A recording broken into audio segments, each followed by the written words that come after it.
Hey, everybody. Hey. Welcome back into Let's Talk Live here on the LTL Media Chat. I feel rusty. I feel like I haven't been here a while. I actually haven't been here in a while. I actually got really sick over the last week or so. And my birthday was yesterday. And guess what? I was in bed all day on my birthday yesterday. So I thought I'd climb back in here tonight and do some Nancy Guthrie updates for you all. Lots of things kind of spinning over the last couple of days, and we'll get into that tonight. So Amanda's asking, is it your birthday? It was my birthday yesterday. I was sick in bed. Today's actually the first day that I've actually felt better. I started feeling really sick on Saturday night, and it carried through Sunday, Monday. What's today? Wednesday? Yeah. So I've been in bed pretty much since Sunday, and then up and around today. So nice to be back. Choose, thank you so much. Good evening to you. Nice to see you. Thank you so much. I appreciate it. Christy's here. Nice to see you as well. Gail, thank you so much. So we'll get into some Nancy Guthrie updates tonight. Haven't done any of that coverage in a while. Obviously, I've been continuing my Epstein coverage, but I've been doing most of my Epstein coverage in video form. I have a video dropping tomorrow night at 8 p.m. Eastern Standard Time, so I hope that you'll come over and watch that. I really would appreciate it. Thank you, Gail. I appreciate that. All right, let's get into some Nancy Guthrie. So I have some headlines here and some things that I want to go over. We have a lot to get into. It's been a while. So we have mass suspects seen at Nancy Guthrie's home 3 weeks before her abduction, sources say. Family members passed polygraph with flying colors. Recall on Sheriff Nanos. Let's see. Nancy Guthrie investigators have found additional images from cameras on the property. Neighbors asked about construction crews at a nearby home. Investigators zero in on January 11th and January 14th. And January 11th is seeming to be the date that is being zeroed in on now. I'm seeing a lot of things online being talked about that. That is more the day that they're kind of, zeroing in here. We have Sheriff Nanos warning. Let's see, suspect could strike again. So no Nanos comes out and says, hey, the suspect could strike again. How does that not send fear in the hearts and minds in that neighborhood? And then I'm going to talk about a geo-profiler. His name is Douglas McGregor. Says that he's shocked that Sheriff Nanos came out and made the statement. We're asked about, did the abductor carry a walkie-talkie? That's been talked about, or a police scanner. And sources say close to the FBI that the FBI has no credible suspects or leads at this time. And then I want to talk about tonight, I made a slideshow presentation about 10 investigative mistakes that I see in the Nancy Guthrie case. Let's go to the chat here really quick. It's been a while. Thank you, Heather. I appreciate it. I appreciate y'all being here. And yeah, yesterday was my birthday. I did not get to celebrate. It was in bed literally all day. And I was going to do a show last night at 6. And about an hour before I went to go live, I spiked a fever of about 100. So that put me right back in bed. And I said, there's no way that I can do this. I can't do this show tonight. Yeah, I mean, it's 46 days going into the 7th week and no credible leads at this point. No credible leads. Let's see. Yeah, I mean, that's the big question. Where is Nancy? North Shore crew in the chat. Nice to see you, Robert. Appreciate you being here. Thank you so much. Yeah, Nanos, and I like this. And Soy says Nanos talks from both sides of his mouth. I don't trust what he says. Well, now they're saying that they want him to be recalled. And I'm just seeing I'm seeing a report tonight.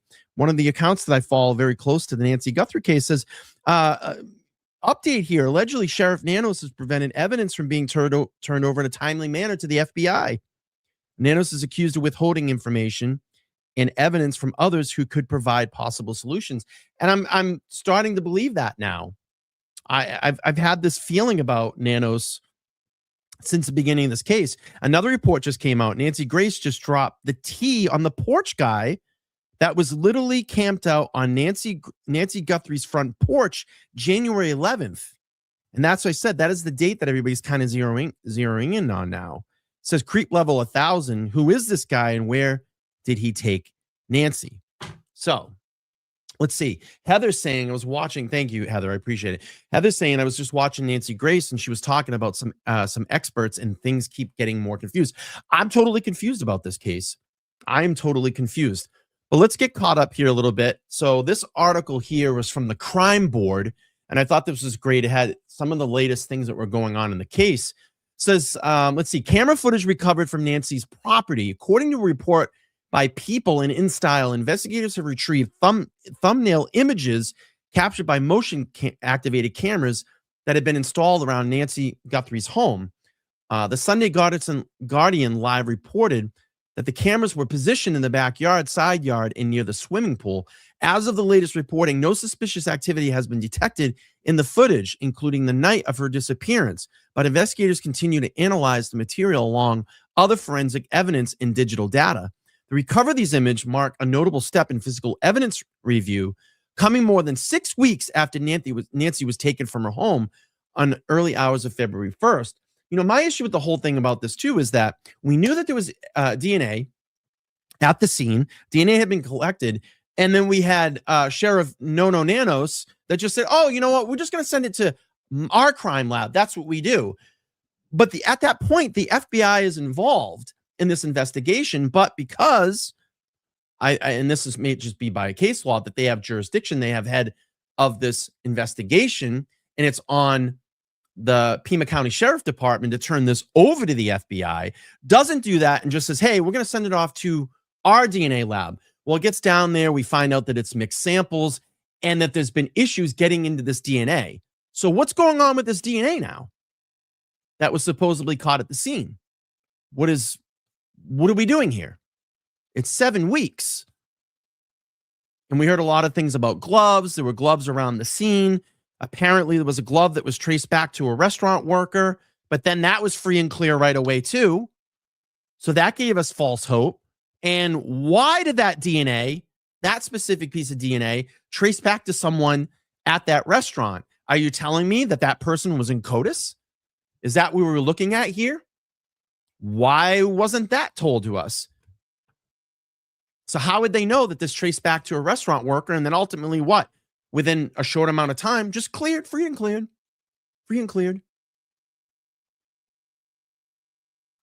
All right, so we go on here. Investigators zero in on January 11th and January 24th. Authorities also turned their attention to 2 dates prior to the abduction, January 11th, which we're hearing a lot more about this right now. January 11th is the date that keeps popping up that I'm seeing more and seeing more conversations about. And apparently the guy that was seen weeks before was there in and around January 11th. That was caught on that camera at 1:47 a.m. So we have January 11th and January 24th. According to Sunday Guardian Live, officials have asked residents near Nancy's Catalina Foothills neighborhood to provide any home surveillance footage they may have recorded on those days. Investigators believe those involved in the kidnapping may have surveyed the area beforehand, and the footage from those dates could reveal suspicious vehicle or unfamiliar individuals casing the neighborhood. Well, we had that before. We had some footage around there, remember? What I called the Kia footage. But it was dismissed. I haven't heard anything else about it. Have you? Have we heard any follow-up about the said Kia footage? I haven't heard anything. She says he needs to step out. I believe, listen, I agree. I absolutely agree. Linda, thank you so much for the happy birthday. Amanda says she feels the same way, completely confused at this point. This has been a botch from the beginning, an absolute botch. Heather says, yeah, the one guy on duty run said that he truly is upset that the mat in the front door hasn't been taken or what was left of the ring cam. Exactly. I agree. I absolutely agree. So we have Savannah Guthrie livid over brother-in-law's speculation. Among the ongoing investigation, today's show anchor Savannah Guthrie, Nancy's daughter, has reportedly been angered by media speculation implicating that her brother-in-law, Tommaso, we've heard that name a lot, Ciccone, according to former NBC colleague Megyn Kelly, Savannah is livid over the early claims that Ciccone was considered a prime suspect, according to a reported site on Facebook. Ciccone, among the last known individuals, have seen Nancy having shared a dinner with her the night before she vanished. The Pima County Sheriff's Office publicly stated that the Guthrie family is fully cooperative and that no family members are persons of interest. The Sunday Guardian Live noted that the law enforcement has stressed or speculated involving family members is unfounded and harmful to the investigation. And then we had this crazy statement. Nanos comes out and says, well, the suspect could strike again. Does that send, comfort in the hearts and minds of that neighborhood in this community? Sheriff Nanos? Pima County Sheriff Chris Nanos has reiterated his beliefs that Nancy was deliberately targeted. Well, how do you know that? How do you know that? Do you have some information that you're not sharing? Though he has stopped short of publicly stating a confirmed motive. Well, why do you keep saying that, your belief is that she was deliberately targeted, and then, well, I don't know if I can go on that strong idea and confirm that motive. According to the Sunday Guardian Live, Nanos was warned that the individual responsible may pose an ongoing threat to others if apprehended. A sobering note that underscores an urgency investigators say that feel despite the lack of public arrest. And then we know about the $1 million reward.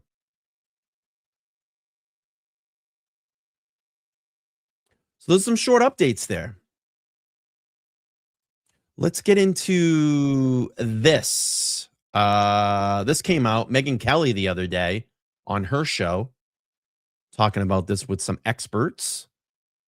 And this was the passing of the... As of about 2 hours ago, Megan, I can report from a very, very reliable source that is boots on the ground there that the FBI and the Pima County Sheriff's Office have no leads, no solid suspects. What? And this is from someone boots on the ground that I trust.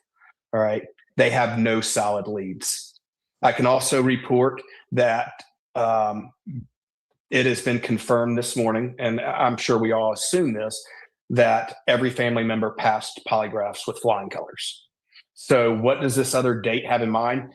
Probably tells me that there was just some images or some type of electronic evidence that's kind of pushing them to try to dive into that date a little bit more.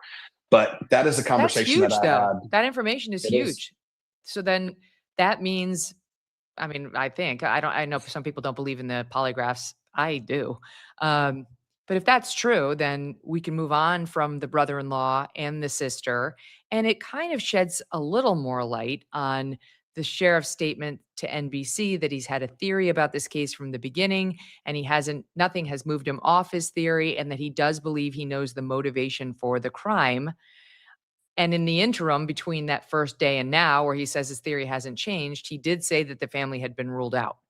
He then kind of begged off of it because, of course, they don't have anybody in custody. So I'm not sure you can say anybody's been totally ruled out.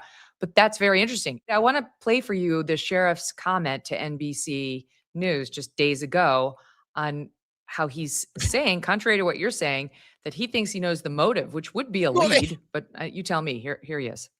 There is something that's come out in the investigation that gives you a sense of motive here and why this person did this? I think it's come out from day one. I think from day one, we had some strong beliefs about what happened, and those beliefs haven't diminished. Do you believe it was a burglary gone wrong? I'm not going to get into those theories. We have our beliefs. Everybody else has theirs.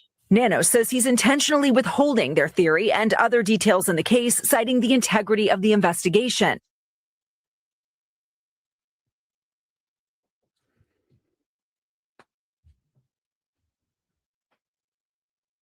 Intentionally holding information. Intentionally holding their theories and information.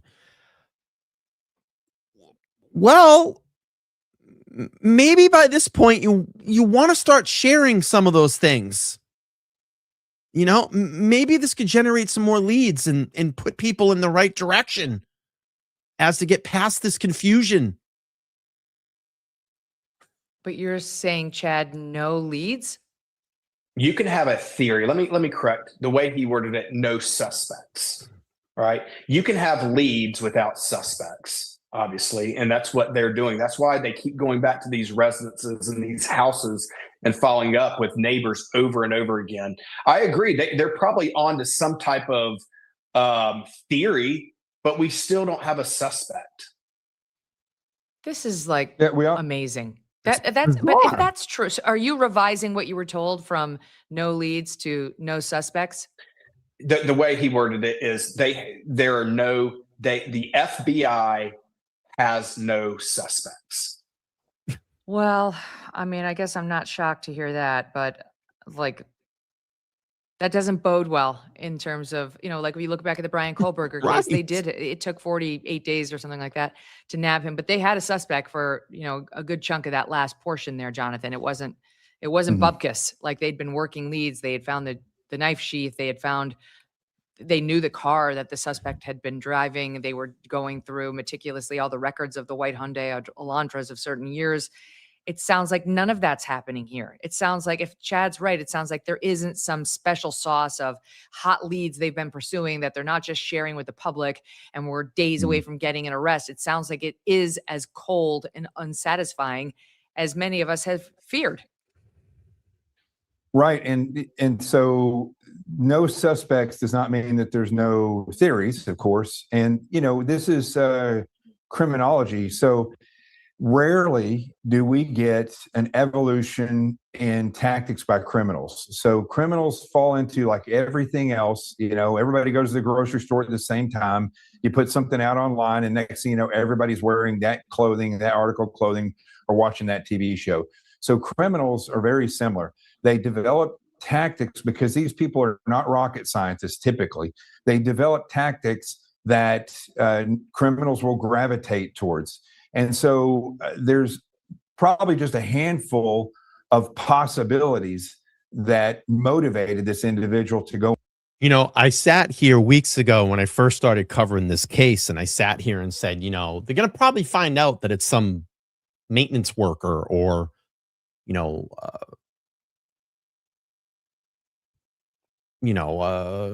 cable guy or, a landscaper. And I'm just sitting here wondering in the back of my mind, is my theory still, relevant? Is my theory still possible? And to sit here and think like is a very amateur person, is an amateur duping. I mean, I don't think it's going to be hard to dupe the Sheriff Department, Mr. No-Nos. But I mean, is this an amateur that's duping the FBI? It's bizarre. I mean, we've generated anything. And every time I feel like we get something that's the piece of evidence that could get us there that's closer, it gets dismissed really quick. Nope, that's not it. This 1:47 a.m. footage that shows up. Nope, can't generate anything off that. The DNA, nope, that's mixed. Or the portion of DNA that we have that came off a glove, that just traced back to a restaurant worker. Okay.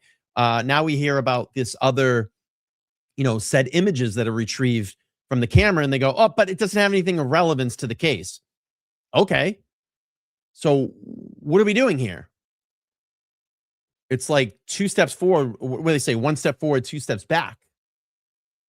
All right, when they do this. And so when you narrow down those possibilities, you can then start looking for specific evidence of what has occurred. And so there's statistics. You can throw that in there and say, this is typically what motivated an individual to do this. This is typically how it was carried out by statistics. And then you add in those other theories and possibilities, and you'll start to get very definitive avenues of investigation. And so that this is the way this is the science behind investigations. And then you'll get, I believe probably one of the reasons why they're asking for information for those dates is because they either talked to some of the neighbors who said, we think this occurred on this day. We may have heard this or saw this. And so they'll go back and they'll look at video footage that people give on those dates to try to discover if there's any other evidence of leads. Again, on the date that you're talking about at the end of January, it was already starting about, I think you said 8 days before. So that would be moving towards a full moon. So it's starting to get brighter, which means, and in Arizona, when it's a full moon at night, which it was on February 1st, it is like a street light on outside. It's pretty bright if the moon is up. And I think you can see the difference in the videos that they show from the night that Nancy was abducted or removed from her house. And you can see the picture that was taken, we believe, somewhere in January, that it's much darker. And so they may be looking to see anybody has video footage if information comes in for those dates, and then be able to enhance that video from that point forward. But this just in from our friend online, Nerdy Addict, who's had some good scoops in this case, parlaying off of the Brian Enton report that the police are asking residents and neighbors of Nancy about January 24th as a date of interest in possible video that they may have. The Nerdy pointing out that there is footage that drew little attention earlier in this case of somebody, he seems to be like peering through windows and kind of walking around, but he's reporting that this drew little attention as the individual appears to be black, and we do not believe that the suspect on Nancy's porch was black, though to be honest, it's kind of hard to tell. But saying that ring posts from neighbors describe this man. I'll tell you one thing, you know, what I've noticed in seeing a lot of this footage, and I have a lot of this footage up on my channel. I've had the opportunity to grab it and put it up there for you guys. There's a lot of fucking people out there late at night scouring these neighborhoods. I mean, these videos, all these ring cam videos are all within miles of Nancy, within, a couple miles of Nancy Guthrie's home. So this whole thing about like, it's a very quiet area, there's no one around. There's a lot of what seems to be like transient people in and around these neighborhoods. And that's why I keep even saying was this a passing transient that was just randomly breaking into homes and it turned into a bigger situation than it really was? But then you sit there and you say, well, why would this person have a gun? It's almost like seemed like they were going in there. So then you got to go back and say, was this person, this transient type person, saw a major opportunity, looked into this house, saw that Nancy Guthrie, Savannah Guthrie, multi millions, cases this neighborhood for a little while, comes back, and then tries to carry out this maybe botched, ransom situation, and then they have a death on their hands, and now it's deeper than it went. I don't know. I don't know. I'm very confused. I'm confused myself too. Or somebody who looks like this man we're showing now around 4 a.m. on January 24th, peering through windows and attempting to open doors at their homes. So this video suggesting, Nerdy here is suggesting that this is video from January 24th, that it's somebody peering through windows and attempting to open doors at homes, and that it comes from ring cameras. It's labeled ring in the area, but the individual appears to be black, and the guy on the porch, and not hiding their face, Megan. This individual is not hiding anything about themselves. There's fingerprints everywhere. So I just don't think I think this is showing you how many people are out there, walking about and looking in people's homes and cars in the middle of the night. It's pretty profound how many people are out there doing this. Scary. Right. That's what that tells me. I mean, and also, I don't even see any of that shit in my neighborhood. I don't see that around here. We don't hear of any reports of a lot of that around here. It's crazy. Carefulness of law enforcement, whatever, maybe now at least, or the FBI, in trying to go track down every lead, Chad, they don't think this is the guy, he's black. We think the perp is Hispanic or white, but might as well, right? If they have no leads, if they have no suspects, might as well, might as well go back to that Mexican restaurant where Savannah and Annie and Nancy had the margaritas and ask, did anybody linger? Did anybody have some sort of an angry fit? I don't know. that to me just seems like responsible police work and nothing to get excited about. But what's your take? Well, I think it leads to the integrity of the investigation, that no stone will go unturned, that we are following up on any type of lead. Listen, go and find out. Hopefully by now they've interviewed this guy that was just on that video. I mean, is it possible that you dot your I's and cross your T's and make sure he wasn't the second person that we are, discussing? There's likely a second person involved. Could it have been him? I agree with what Jim's saying. I do not think he is involved. I also you could see, I was trying to see if we saw any tattoos lurking out the bottom of that sleeve of his, which I, unfortunately wasn't able to see through that video. But I think that, at some point you just got to start over. You got to start over, and we got to start from day one again. And we've got to start going through every piece of information, every tip that's come in, tip by tip. Because is it possible? Look, Megan, you and I look at some of these tips and dismiss them. We slide them over to Jim's desk, and he comes back behind us and looks, and he picks up on something that we missed. That happens all the time. That's called good investigative skills, good police work. All right. Where do we go from here? Where do we go from here? Hey, everybody. I want to welcome everybody that just came in. Make sure to smash the like button when you can't come in. It's been a while since I've gone live. And yesterday, actually, I know a lot of people were asking. Yes, yesterday was my birthday. I spent it in bed sick. It's the first day I've actually felt better since Saturday evening. And I came down with flu. I was in bed from Sunday to pretty much all through yesterday. Today was the first time I was up and about. It sucked. I missed my birthday yesterday. Like, I didn't get to go out to dinner. I didn't have cake. My mom had a cake for me, and she's like, oh, you got to come by tomorrow and, pick up a few pieces. So we'll end up doing that probably tomorrow when I get out of work. I got to get back to work tomorrow. I've been missing too much. I missed too much time. Let's see here. Let's pull a couple of more articles.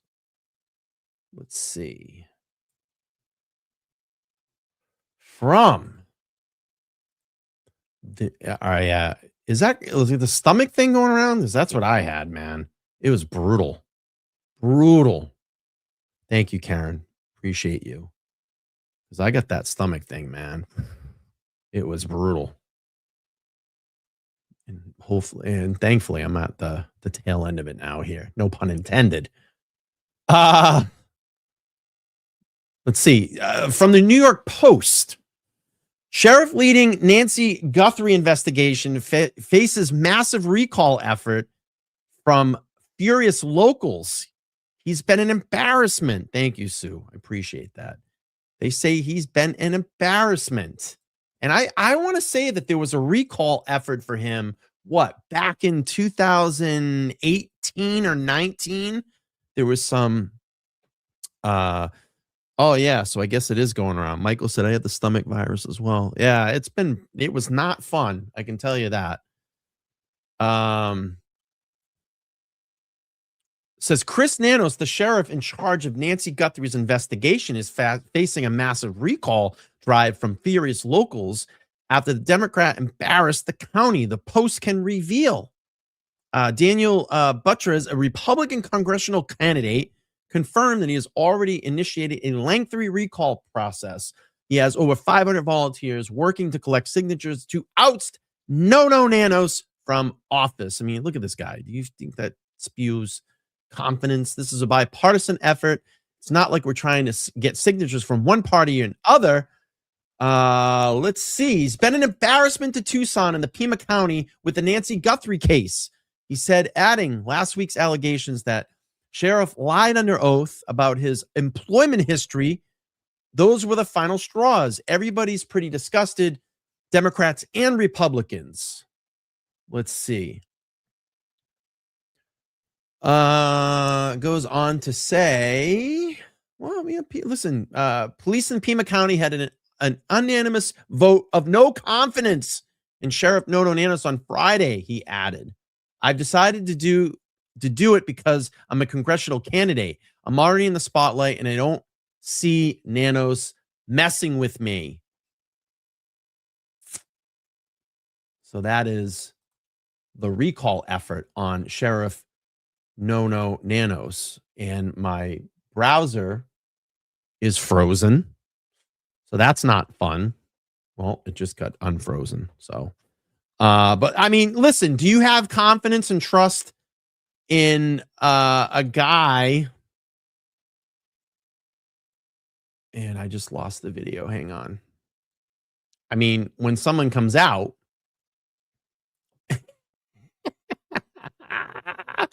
and they make statements like this, I mean, how do you trust? Let me get the video. I lost it here. Hang on.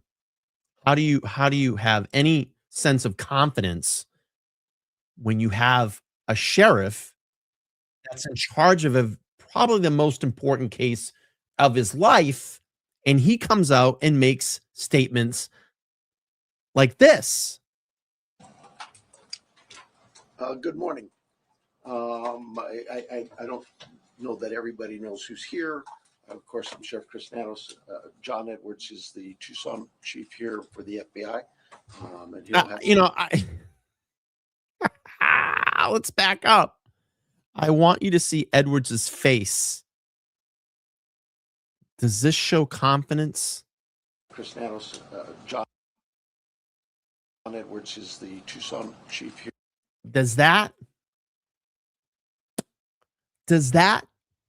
show confidence?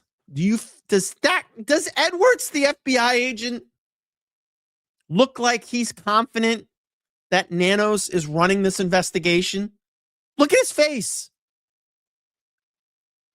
It's no, not this guy. And then he's going to come out and say, I'm not used to all of this press where I say things and then you bring it back to the media and you want to hold me accountable.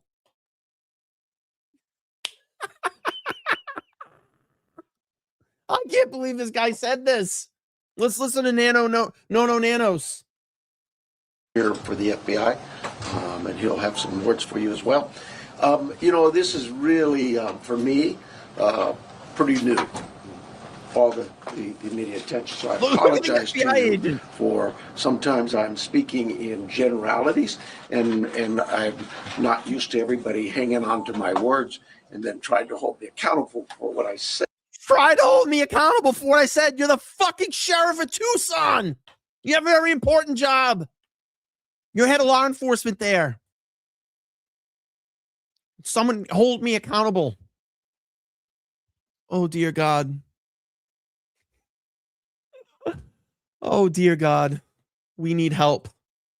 Not used to everybody hanging on to my words and then trying to hold me accountable for what I say. But I understand. So we're going to try our best to be succinct with you in the future. And also more important for you to understand is we have a lot of work in front of us. We have a job to do. And we have someone's life who is in jeopardy. And so job number one is we got to find her, and we got to work hard to do that.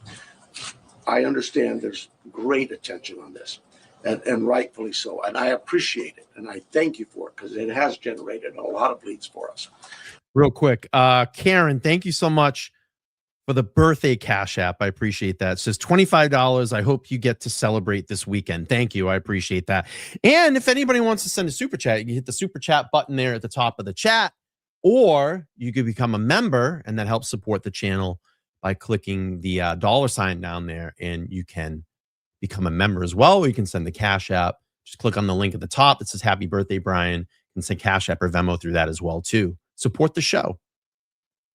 And so we're tracking those leads, and we're doing things with evidence that you would expect us to be doing. So having said that, we're going to set this up. I know that a number of you yesterday. This was the third presser. Hang on. I'll tell you. It's second or third presser. I can't remember. It is, because I put a tweet about this earlier. Second presser. This is the second press conference. You guys drove me crazy. Yesterday I was going from AM to all the way till 9, 10, 11, midnight, answering concerns and questions, and it's just too tough. And it's not fair to the case. So what I'm going to do. It's too tough to answer the tough questions. It's too tough to give informational updates to the public. Hey, listen, you kept me up until 9, 10, 11 o'clock at night. It's just too much.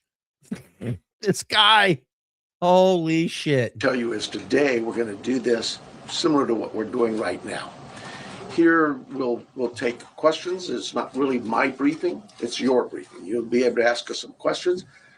We'll probably shut you off after a while because I just can't be here all day. We have work to do. But we'll take some questions. I'm going to shut you off after a while because I can't be here all day.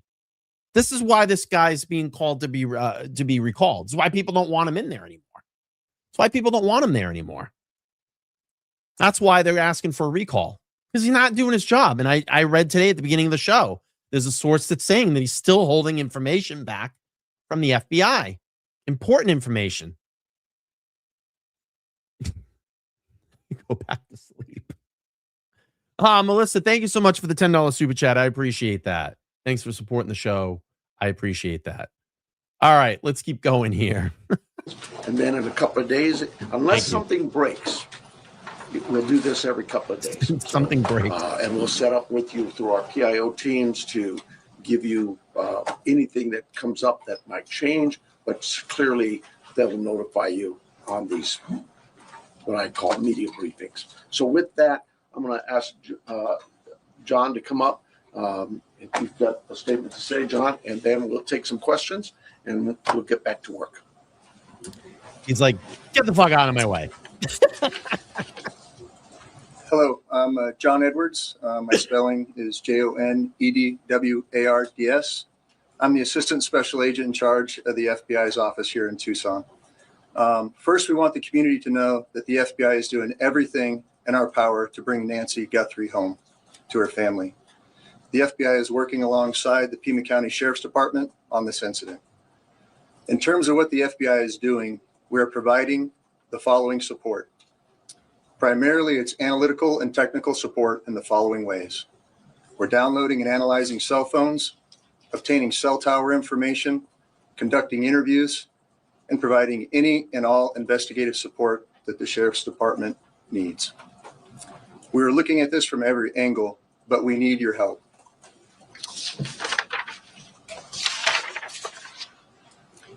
If you live in the area or saw something on Saturday night, the 31st of January, or Sunday morning, the 1st of February, please report it to the Pima County Sheriff's Department or the FBI at 1-800-CALL-FBI. Every lead and tip is important.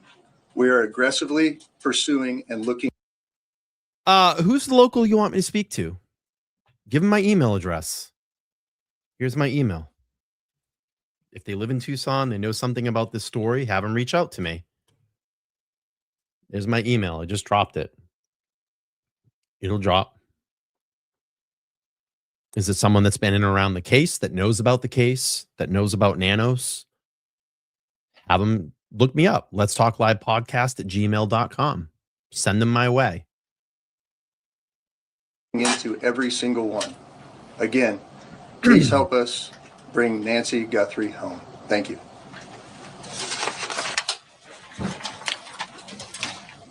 Oh boy, here we go. Sheriff, is there any indication so far as to whether this was a random abduction or targeted? It's like I said earlier, we're looking at all the leads, and we don't know. We're going to assume both sides of that. We'll look at both sides. Sheriff, do you have any idea what Nancy Guthrie was wearing, or the type of car that she might have left from, or any identifiable information that the public could use to help with those tips? We do not. Sheriff, do you believe that one or more than one person was involved I'll look them up. I just no clue. It could have been one. It could have been more. Is there any indication that Nancy Guthrie is still alive? We know the medication played a critical role here. It's been 48 hours. She needs it every single day. Are you looking for someone that is still alive? We hope we are. We hope we are. Sheriff Nanos, you said earlier that you don't believe there's a wider threat to the public. If you're not sure if it's targeted, why do you believe there's no wider threat to the public? Well, we have crime in Tucson all the time, right? Like any city. And so when you say a threat to the public, is there somebody out there who's kidnapping elderly people in the middle of the night every night?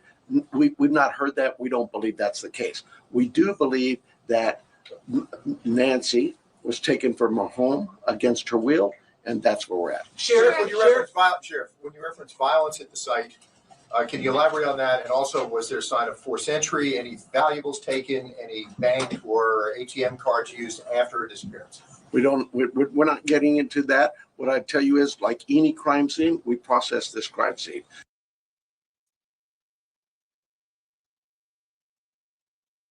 Those are probably important details, right? Like, hey, yes, we did track a purchase. Yes, we know that X valuable was taken. Yes, we know a credit card was taken. Yeah, her debit card is gone. A wallet was taken. Yeah, reading glasses were taken. Whatever. Just give us something back here, dude.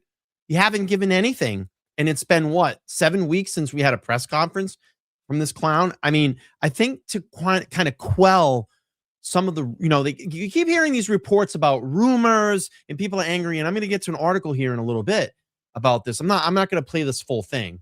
We'll play a little bit more here. It's funny that he's the TV sheriff. It's, what this is, Kelly.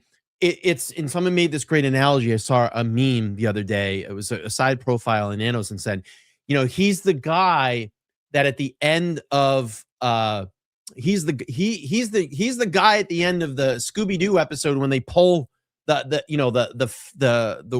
mask off the perpetrator or the person that they're going after, and they always find out it's the sheriff. He's that guy. But what was I getting to here? And we've been hearing these stories that the law enforcement's complaining, and the people are complaining that there's a lot of people that are circulating these false rumors and things that aren't true about this case. Well, how about do this? You said even in this press conference that you were going to give some updates. You every couple of days you would have been out there, and this is probably what you should have been doing from the start to set the tone of this investigation. Now, I get it. You can't get into every little nuance about the investigation and give all those major details out because you don't want to lead your suspect or suspects in a direction that they're looking. So, possibly they could cover something up or whatever, leave a particular area or whatever it may be. But at least give, I don't care, a 5 or a 10-minute press conference to say, this is where we're at. This is what we stand. These are the tips that we've checked out that have been most circulated and talked about. We're still possibly looking into this, or we've already dismissed this tip through, our credible investigation. It'd be nice to hear some of those things to quell some of the rumors or whatever the theories out there that you're all angry about. All right, let's play a little bit more here, and then I want to move on to another article. We gathered all the evidence we could, to include looking for what? Fingerprints, DNA, camera images, everything you can imagine. And we gathered that out. Those things have been submitted forward to labs, to technology. Look at Edwards. He's like, he has no confidence in this guy at all. Look at the FBI agent. Christy, thank you so much. And she says $10. Thank you. Happy birthday, Brian. Glad you bring us all the info and the laughs. Thanks for being here. I appreciate that. I really do. I really do appreciate that. Ruthie's in the house. Nice to see you, Ruthie. Let's see. LTG says, quote, Tucson is horrible. Of course, it will happen again. Nanos, probably. Yeah, we're hearing this. And then Heather says, I feel like the mainstream news hasn't been mentioning now since Iran and other things. Well, I have all my theories on that stuff too. I am says the Pima County Sheriff and prosecutors conduct a proper investigation. This is laughable. And we're going to get into those top 10 things here that I have my list here in a moment. Let's hear a little bit more from No Nanos. And then I want to pull up this article and I'm going to go through my top 10 investigative mistakes Slide deck tonight. All right, here we go. Companies to help us, and we're like you. We're waiting for those returns to come back. Did you find DNA that did not belong in that house? The window of time from when she was last seen to when she was reported missing, and I know you guys are asking for help from the public. Is there any way to narrow down what time you might be offline? I know there was a report about a pacemaker dinging like around 2 o'clock in the morning. Is there any way to indicate to people, hey, look around 1 a.m. or 2 a.m. to help them identify what might happen? You know, I really don't want to get into narrowing down the time, because narrowing it down means we could miss some tips and leads. We're working on with the data we've submitted for. God forbid we actually give the public a timeline, right? Of the area of interest that we're looking at. I don't want to narrow it down. God forbid we did that, right? Look at the FBI agent, Edwards. He looks like he's going to jump out of his fucking skin. For investigative analysis, we're working to see if that time can be tightened up. But for now, we're going with what we told you earlier. She was dropped off at 9:30, and she was found to be missing at about 11 o'clock Sunday morning. Sure. They are. They are, Karen. DNA of anyone else found in the house? We've submitted all kinds of samples for DNA, and we've gotten some back, but nothing to indicate any suspects. We submitted. I'm going to go back and hear this again. We submitted all types of DNA, all kinds of DNA, and we've gotten some back. Right? Let's hear that again. I don't think I heard my ears correctly on that. What DNA, sir? About 11 o'clock Sunday morning. Was DNA of anyone else found in the house? We've submitted all kinds of samples for DNA, and we've gotten some back, but nothing to indicate any suspects. Now, this is day 2 in the investigation. And why is it taking weeks for the said DNA that we know that they told the public about, that it hasn't come back? It's been mixed. We've had issues with it. But day 2, he's claiming they had DNA, all kinds of DNA that they submitted, and they've gotten some back. What? Why hasn't this been challenged? I haven't heard anybody talk about this. Heather, thank you so much. $2 says, Brian, make an emoji of his head. I will. I'll work on that.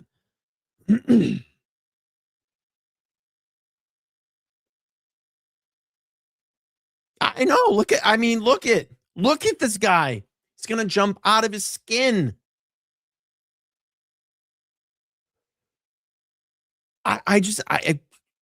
Exactly. Why just no comment? Right. Well, I think he's just throwing shit out there to please the media. Anybody strange in the neighborhood? I know you're looking. I got to hear this 9:30, and she was found to be missing at about 11 o'clock Sunday morning. Was DNA of anyone else found in the house?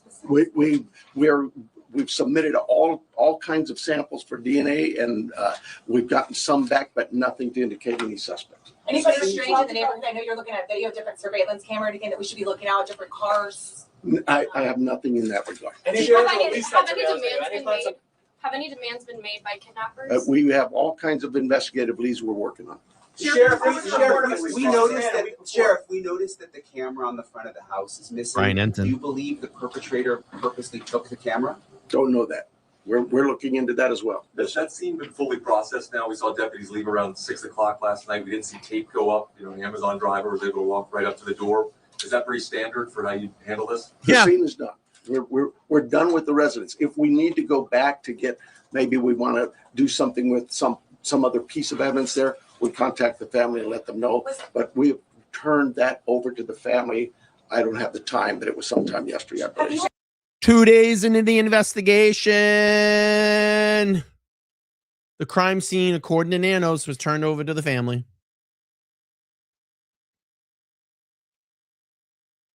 Shaw says this is not his first rodeo, and he's botched the scene. I don't get it.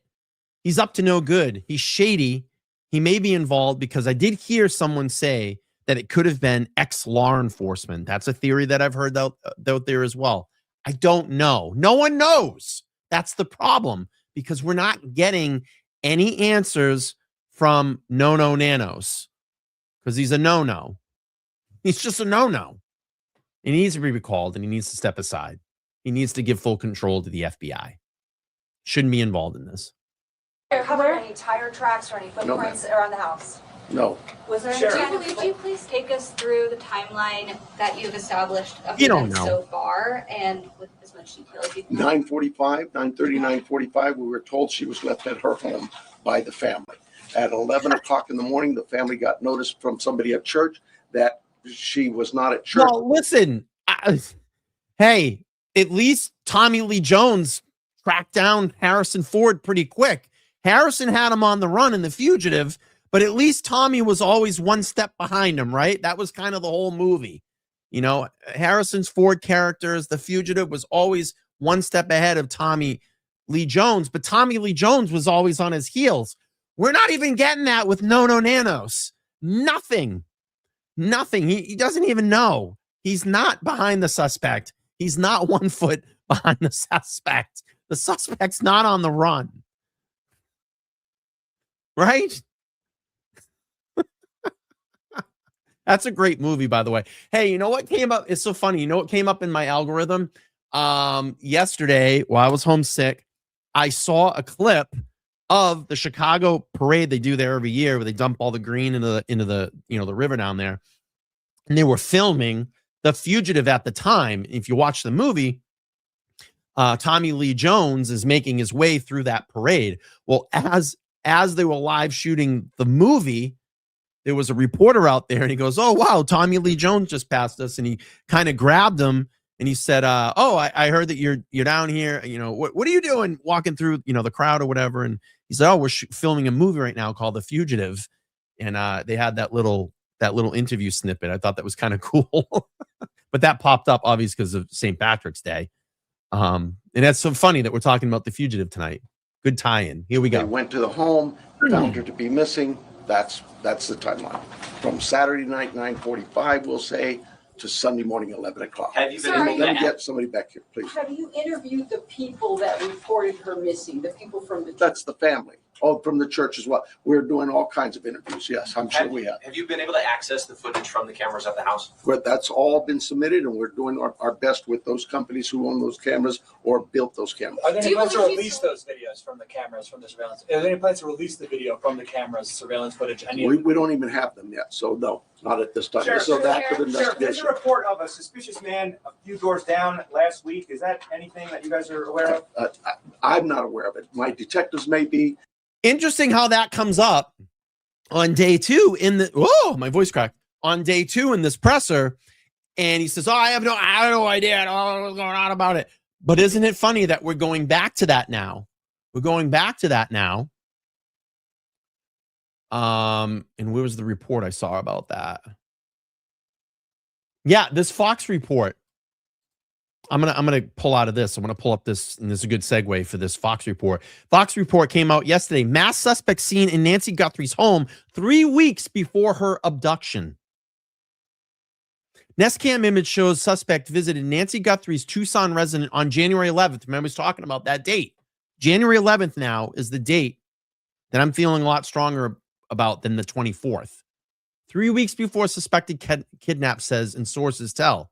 3 weeks before Nancy Guthrie's apparent abduction from her home in Tucson, Arizona, a masked man resembling the one suspected of taking her was seen on her front steps, according to multiple law enforcement sources.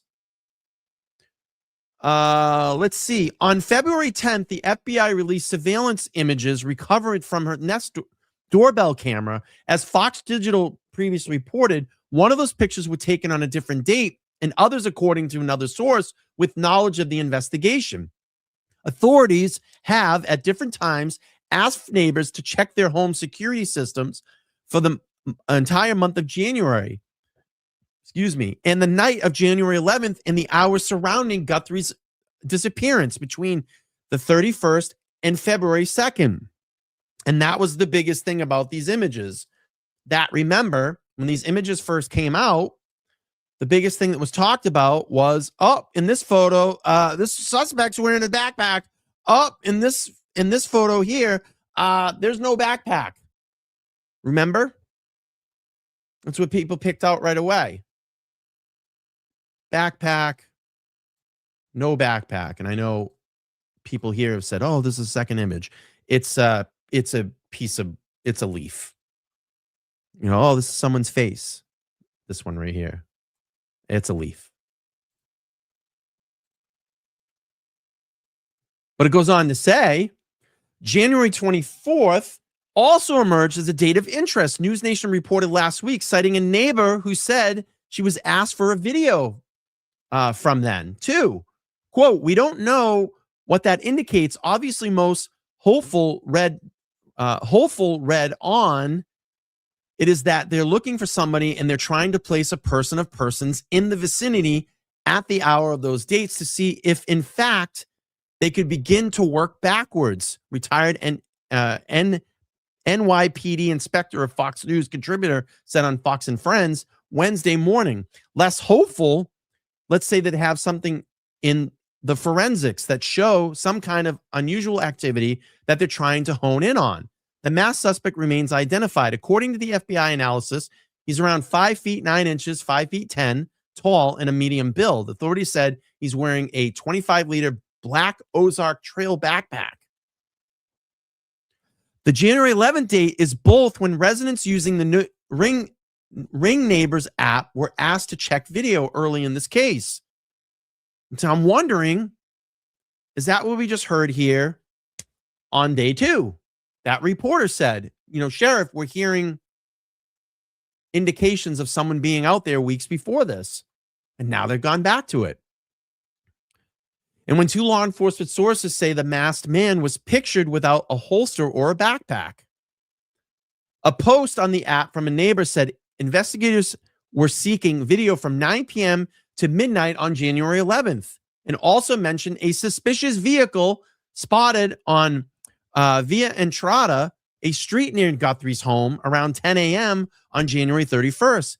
Pima County authorities noted that it's not an official post from their department.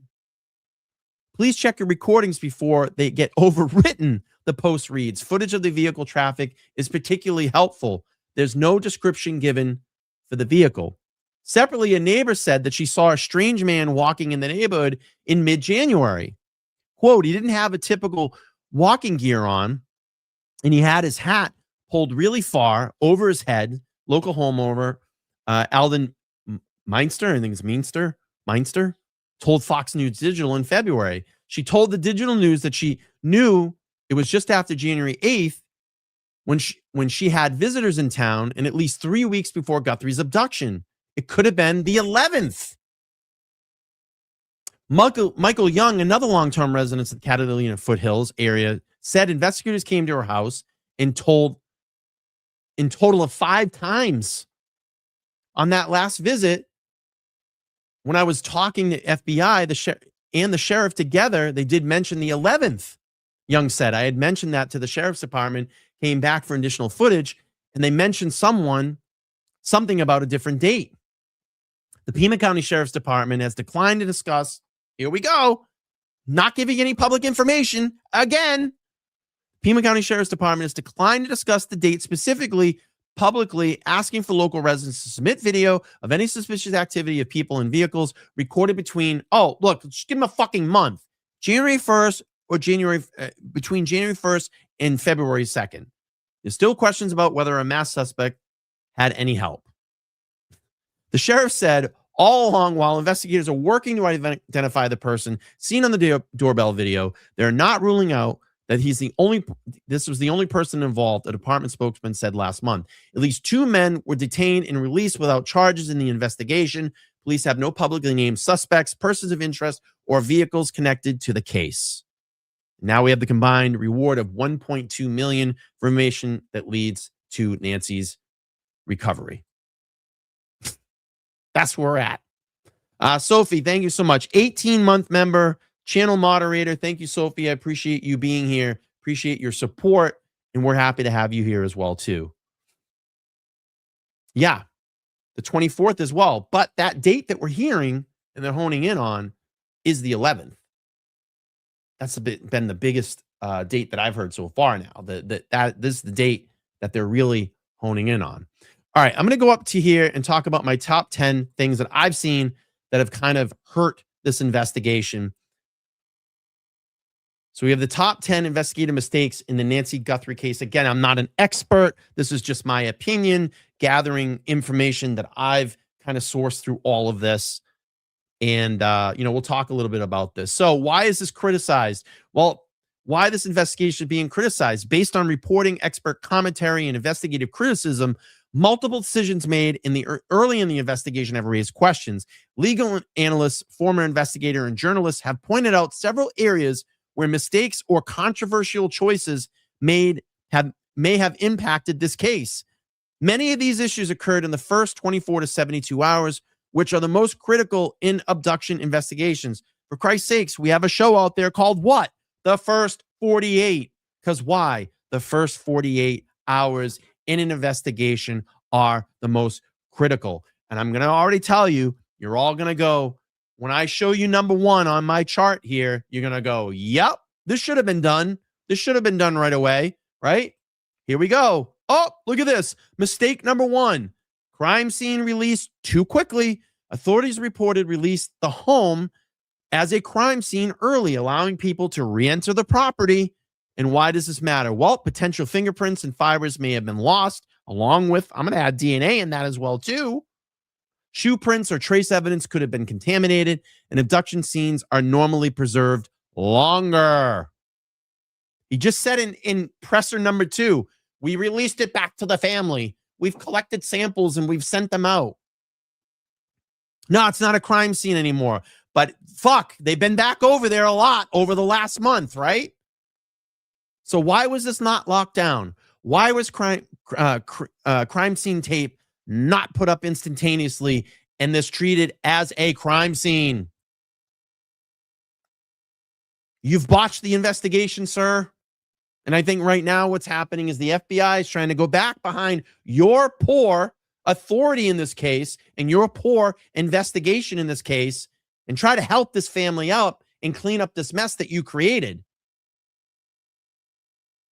I think that's what's going on here. Yeah, they had pool cleaners over. We had a fucking delivery driver that went right up to the doorsteps. IM says it didn't even rope off the crime scene for a week. Total negligence. Right. Let's move on to mistake number 2. Mistake number 2, and we heard about this. Who do we got? Sheriff Nono Nanos. Delayed FBI involvement. Reports suggest federal investigators were not immediately involved. Why does this matter? The FBI provides major resources. Behavioral analysis experts could assess early, and cell tower and digital tracking tools become available sooner. And we know why was Nono Nanos so pissed off at the FBI? Well, I think there was a report, back in 2014-15, that there was an alleged allegation that he misappropriated funds through the department. The FBI stepped in to investigate this, and he got all pissy and pissed off about it, right? So that's why it probably delayed this, and he had to come out and say, oh, no, we're good. We're working together. Yep, we're doing things together. We're working through this. Everything's good. Because that doesn't make it look good for public perception. What this guy should have done, just like they did in the Idaho investigation.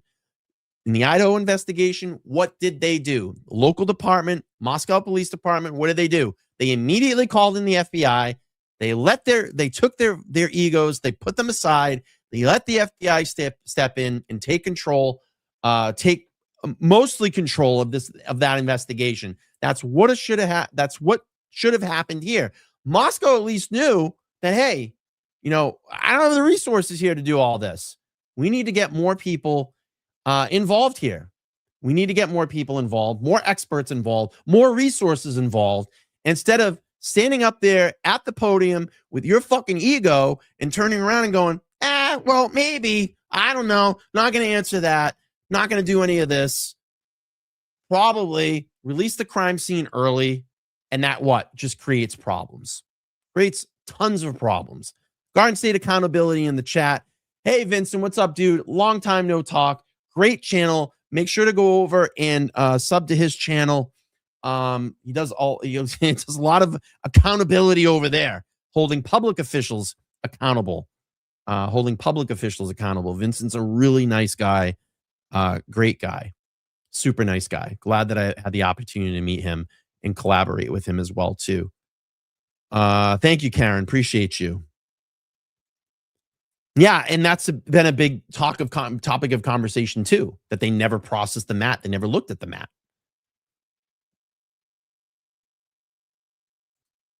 Okay, let's go to mistake number 3. Mistake number 3, overlooked camera evidence. Investigators reportedly missed a rooftop-mounted security camera initially. Why does this matter? Well, video evidence is critical in the abduction timeline. Early review can identify suspect vehicles and delays risk footage being overwritten. What did they say? What did we just see in that article that I just read? Quick, get to your cameras so your footage doesn't get overwritten. You know, timeliness in these investigations. First 48, most important time in a crucial investigation, a high-profile investigation, right? All right, mistake number 4. Excuse me, neighbor camera not collected immediately. Some neighbors reported police did not initially request their surveillance footage. Why does this matter? Well, doorbell cameras are often captured suspects entering or leaving neighborhoods, and early collection prevents automatic deletion. And we talked about that. We've seen that in the millions of articles that we've talked about and sourced here on this show about this particular subject. And yeah, I mean, that's it's pretty important. And now what are we seeing? We're seeing the FBI go back weeks later and talking to neighbors. There was the one report that we just read. They went out to this lady's house 5 times and spoke with her 5 times and asked her about her camera footage. And you're sitting here and you're going, well, I don't think the Pima County Sheriff Department did quite a thorough job in their first initiation within the first 24 or 48 hours of this investigation. This was botched from the start, and it should have been immediately turned over to the FBI with such a high-profile person. Number 5, DNA contamination issue. Gloves recovered near the scene were reportedly linked to searchers, not a suspect. And then we obviously heard about a restaurant worker. So why does this matter? Mixed DNA complicates forensic testing. Valuable lab resources can be wasted. An investigative timeline slows down. And obviously, it is still slowed down because we're still waiting from the Florida lab that the Pima County Sheriff Department, Chris Nono Nanos, likes to use in these investigations to analyze the DNA. And we're still waiting out of that Florida lab. Oh, and by the way, when it was down there, we found out that, yeah, samples got mixed and it caused more of a problem in this investigation. So what does that do? Just sets back the timeline even more, right? Right. Mistake number 6, evidence sent to the wrong lab. A glove believed to belong to the suspect was reportedly sent to a private lab instead of the FBI lab. Gee, just piggybacking off point 5 as well. Mistake number 5, why this matters. Chain of custody issues can arise, and they did. Interagency conflicts may slow testing, and defense attorneys may be challenging evidence handling if this ever goes to a trial and there is a suspect, right? That's the number one thing that a defense attorney is going to bring up. Your Honor, people of the jury, the DNA evidence was mishandled. How do we know for sure that this is my client, right? Garden State Accountability checking in $5 says, can someone match me? Let's make Brian's birthday awesome. Thank you, Vincent. I appreciate that. I don't know if you heard my story, but I don't know how much you were listening to when you came in. I've been down sick all week, dude. I caught that stomach thing that was going around. Oh man, started on Saturday, laid me out Sunday, Monday, Tuesday, and today I'm actually up and kind of feeling more like myself. And I got to go back to work tomorrow. So I think it was like 3 days, 4 days, and we're getting back there. So Z says it's a huge cluster F. A huge cluster F. But thank you, brother. I appreciate you. And I hope you're well. And I hope your channel's doing well. I really do. You're a good guy. And I was always happy to connect with you guys out there in Connecticut. We'll do some things soon. All right, moving on. Mistake number 6, confusing public messaging. Officials made statements that some experts said were inconsistent. Gee, you think so? There's a lot of inconsistencies in this case. Why this matters. Public messaging can be coordinated. Mixed signals can impact tips from witnesses, and it may reduce public confidence. And as we're hearing right now, what is the public confidence in that area? It is very low. A lot of people are saying that what? They want Nanos recalled. There's no confidence in that man right now. Mistake number 8, possibly misled cryptocurrency lead. Now, listen, I was kind of back and forth. I was going to put this one in. I'm not sure if the crypto had anything to do with this, but it possibly could have been investigated a lot more. Maybe they still are investigating it. Maybe the FBI is still on it. Is it unrelated? Was it related? We're not completely sure, but this is possible misled cryptocurrency lead. Analysis claim investigators may have missed an early opportunity to trace crypto ransom demand. Remember, it was the whole TMZ reporting. You know, every day we got a note, we got a new note, and they want us to put this Bitcoin in a new account, and we tested the account, traced the account. It's a real account. There could have been a little bit more there. I don't know. Or it was just an opportunist jumping in and trying to take opportunity in this. The only thing I always say about this is TMZ did come out and say, we did report this to the FBI. So at least they were, like where a lot of people say, oh, they're probably making this shit up. Well, it was turned to the FBI. And I don't think they're going to go along the lines of making something up and turning to the FBI because what? It would get them in a lot of fucking trouble. So I wouldn't want to give a false lead like that. Blockchain analysis can trace transactions, and early tracing sometimes identifies suspects. Let's see. Garden State Economy says, hey, you're going to be in my intro, Brian. Ari's making me a banger. That's sick, bro. Can't wait to see that. And thank you for including me. I appreciate that. Thank you for including me. Karen with a $5 says, matching Garden State accountability. Hey, look at that. We're getting some super chats for the birthday. I appreciate that. Yeah, it was strange, right? It's like out of the blue. It came out of nowhere. Karen, thank you so much for the super chat. I appreciate that. Thank you for being a Ghost Squad member. I owe you guys a Ghost Squad member live soon. Okay, so we have the delayed cell tower analysis. Cell tower data analysis reported began later in the investigation. Probably had some issues there with Sheriff No Nanos. But again, I'm only speculating. Why this matters, geofencing warrants can identify phones present during a crime. Early analysis may reveal suspects quickly. And where did geofencing, cell tower analysis become very prominent in some investigations? Well, we'll go to the Idaho 4 murders. That was a big part of their investigation. And we can also go back to who? The Murdaugh murders. That information, that FBI, and I urge people, go over and watch that testimony. And excuse me, because I forget the name of the FBI agent that testified during that portion of the trial. And maybe you guys all, oh, my voice cracked. Oh, did you hear that? My voice cracked. I felt like I was 12 there for a second. But maybe you know the name of the FBI agent. But I urge everybody to go over. It's about an hour segment, and it literally breaks down how they analyze cell phone and cell tower data to locate phones and geofence phones to narrow people down. And I think Murdoch was literally narrowed down to inches in that investigation.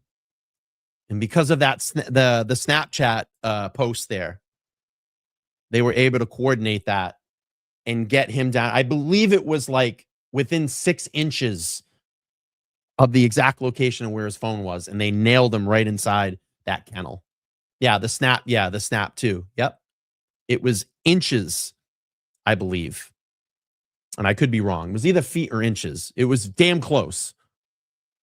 And number 10, leadership controversies. If you have a leadership controversy, guess what? Your investigation is not going to be run solid. It's not going to have cohesiveness. It's not going to have a bond in a case. And we know that Sheriff Nono Nanos had a lot of controversy with the FBI stepping in and helping in this investigation and had to smooth that over in the public many, many times. So that leads me to believe a lot of this is still going on. And there's been some posts a lot about it with some sources in and around that area that says, yeah, this is still pretty much what's going on down here. He's not cooperating. So leadership controversies, the investigation has faced scrutiny due to the controversy surrounding the leadership. And why does this matter? Well, leadership issues can affect public trust. And I'm going to tell you, there's a lot of people down there that are not trusting this investigation. You're hearing it from the locals themselves. And confidence in the investigation may be impacted. And I believe that it has been impacted. It has been impacted down there.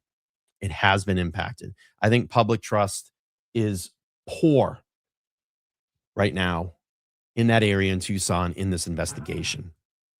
I truly feel that. Garden State says this case is crazy. How can you kill? Yeah, that case was crazy. How can you kill your own son? I know. And it's like the thing that I sit here and say, you know, I was just, while I was homesick, I rewatched the Netflix, a 3-part series. I think it was 3-part series, or maybe it was like a 3-hour movie. Not movie, but docu-series of the Chris Watts situation, investigation, and how they used all the phone data to kind of tie everything together. And I sit here and I just say, like, yeah, this guy like went off with a mistress and just didn't want to be with his wife anymore. And he had, you know, these 2 beautiful children, and he was like, I think Shanann was 14 weeks pregnant. And it's like, why don't you just get a divorce, bro? Like, why do you have to kill your whole goddamn family? Like, you just waste everybody. And not only does it affect their lives, but it affects everybody's life that is connected with you. Friends, family, her friends, whatever it is. Just get a divorce. Just get a divorce, you know? And I mean, you can even say that with the whole like Lacey Peterson situation as well, too. Scott Peterson. You know, look, if you don't want to be your wife anymore, just leave. I don't get this whole thing is that we got to scrub the whole family out. I've never understood that. Never understood that. Let's see. Yeah, in that Corey Richardson's case, yeah, just get a divorce. Yeah, she was the one. I was watching a little bit about this. She was the one that poisoned her husband and then like wrote a children's book about it. It was something like that. Am I right on that story? I didn't quite follow the whole thing, but was that what was going on in that? She hinted to some things in a children's book that she wrote. That's crazy. It's absolutely batshit crazy. Yeah, and if you're talking about Scott Peterson, he changes the story all the time. Yeah, and I saw that docu-series on Netflix too, which was really good. The Peterson one. Yeah, I mean, it's just like, look, just divorce. You know, like, why do we have to scrub the whole family out? You don't want to be with your husband, your wife anymore, your lover, whatever it is. Just fucking divorce. Leave. Break up. But it's like we got to scrub the whole family out. So it kills, you know, your partner, and then the generation that you and your partner, the kids, that generation's now gone. So the family doesn't live on. Let's see, Garden State Accountability. I think you would do a great documentary with Arya. You have the great voice for narration. So here's the funny thing about it.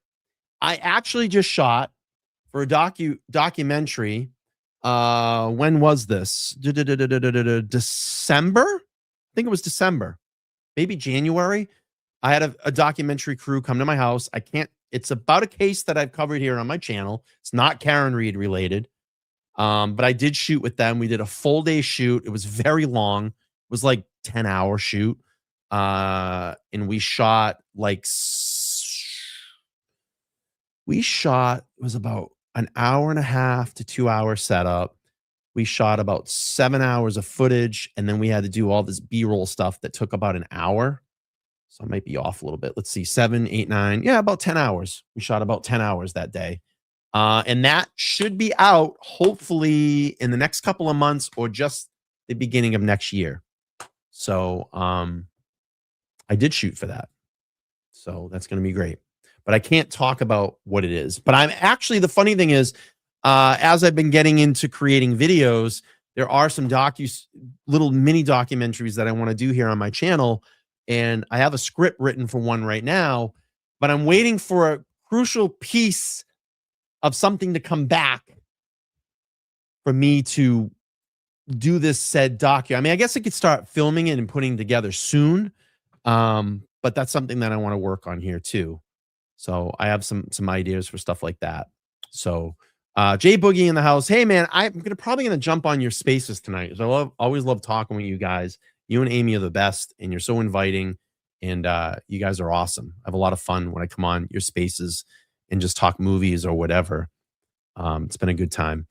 So let me just throw this theory out there. What are some things that you would like me to cover here on the channel? I'm just trying to gauge the channel right now. Obviously, it's gone through a lot of changes. I've been following the Nancy Guthrie case.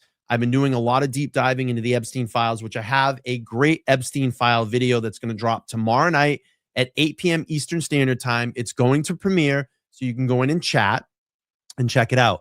I have all the Epstein files. I got them immediately when they dropped. I was home that day, and I got to download all of them. And I know for now that a lot of those Epstein files have been pulled. A lot of documents have been pulled, and I've been going through them, and I've been kind of telling the story about those in video form because it's been a little bit easier because there's so much stuff to source through. There's so many documents.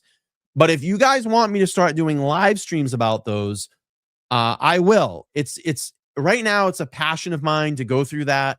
I think it's a very important subject. And it's just so funny because I look at Google Trends and I follow a lot of things on Google Trends. Can you believe in January, the Epstein files were one, if not some of the most Googled and watched material on YouTube and Googled in January?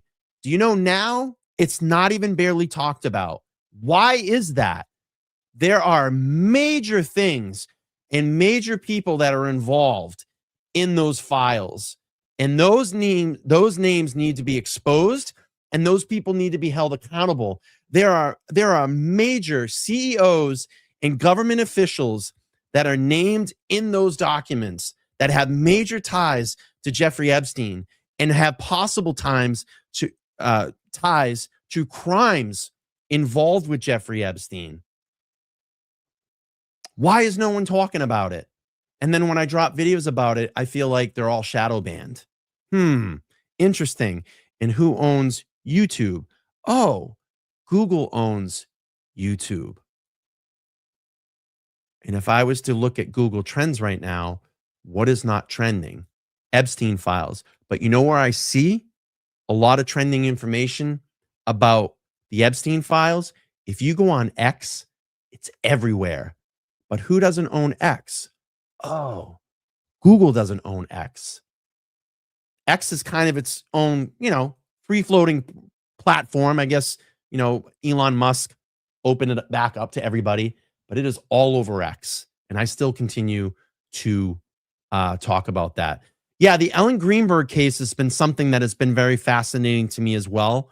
And if that's something that you guys want to see here, I definitely will deep dive into that. But I'm just trying to get, a gauge on the channel as to what you want to see. I want to continue to make sure that this still is a live streaming channel. This is something that I've done since the inception of this channel. But if I have to go into video creation for a while, that doesn't bother me either. I love creating videos.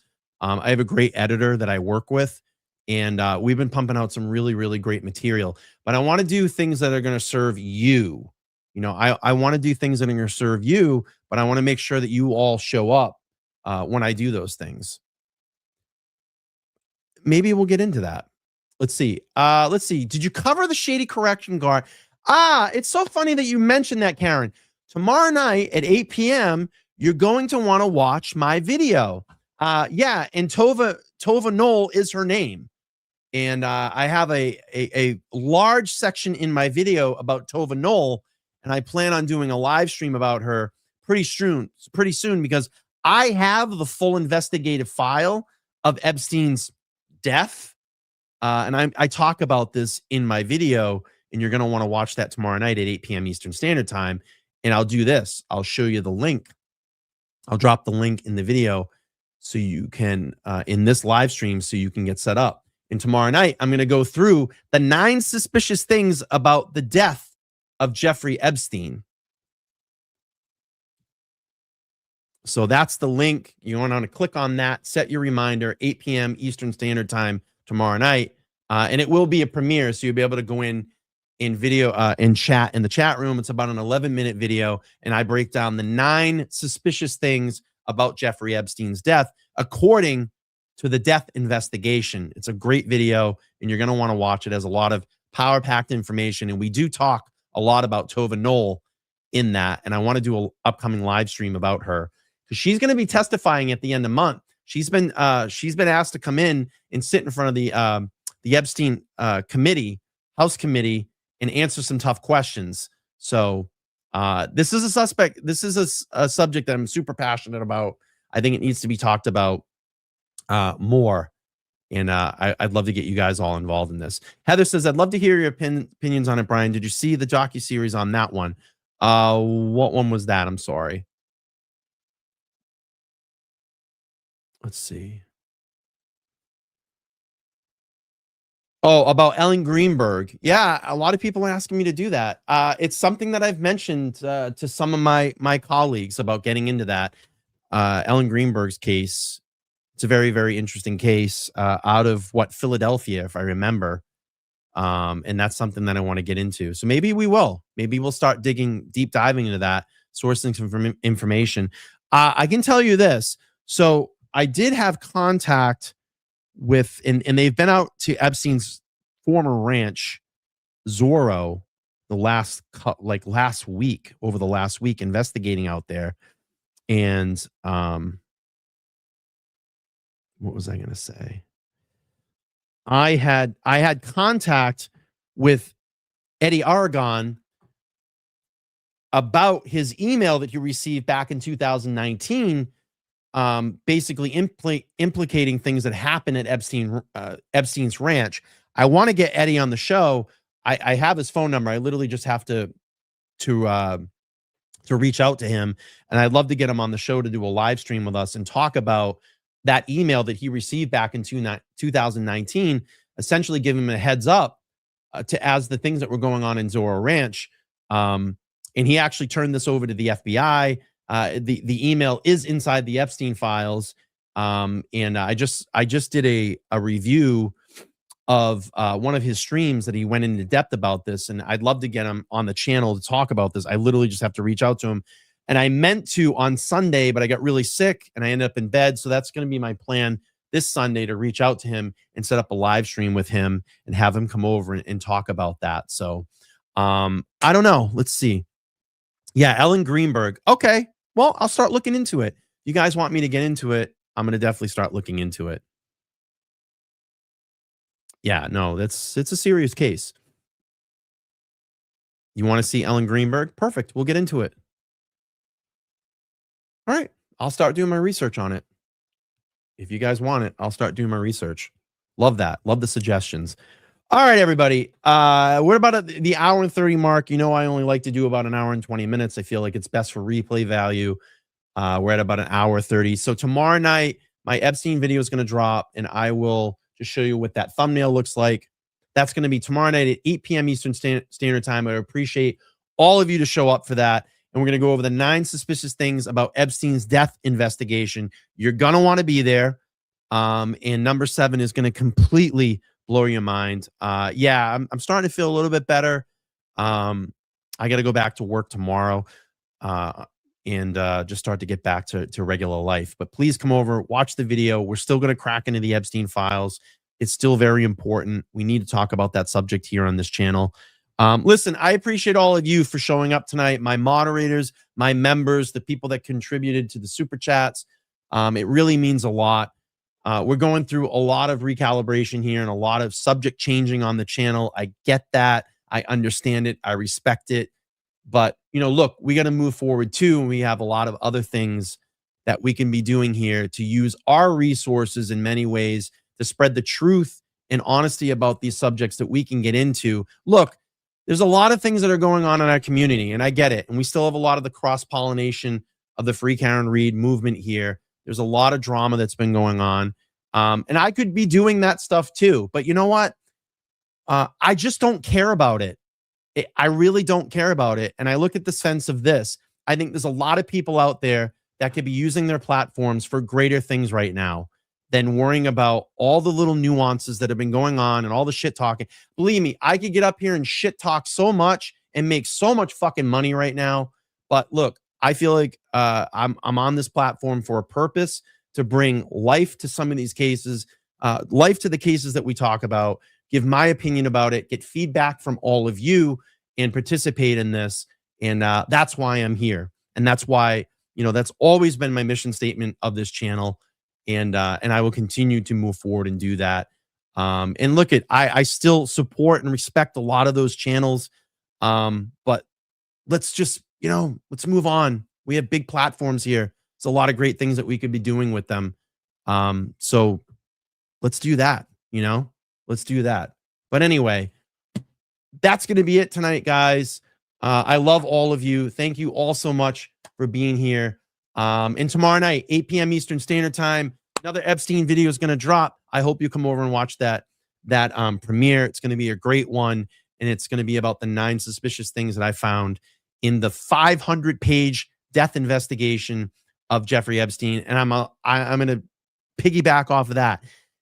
Probably in the next week, I'm going to pull up that 500-page report and we can just, you know, go through it. I'm not going to read every page, but we can go through it and pick out some of the most interesting things in those documents and talk about them. So I'm going to continue my Nancy Guthrie coverage as well. If we hear any breaking things in that story, obviously I'll pop over and do this. Hey, thank you for everybody on Twitter for watching this evening. Everybody over here on YouTube, I appreciate it. And we'll be back soon. Thank you so much. Okay, cool. Yeah, just reach out to me, bro. Just give me like 5 minutes so I can get off air for a second, get my wind. I love all of you guys. And this is what 48 looks like. And I'm happy to be here on this earth. I'm happy to be here to be able to use this platform for big things. LTL Media is not going anywhere.